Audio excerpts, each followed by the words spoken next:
Obat dari kesabaran adalah perbanyak diam. Jika ingin selamat di akhirat, maka perbanyaklah diam ketika di dunia.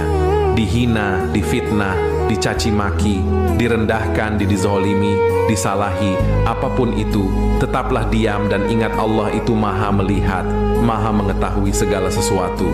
Dunia memang membencimu, tetapi akhirat merindukanmu. Percayalah, kecewa tapi tidak marah adalah bentuk sabar yang paling luar biasa.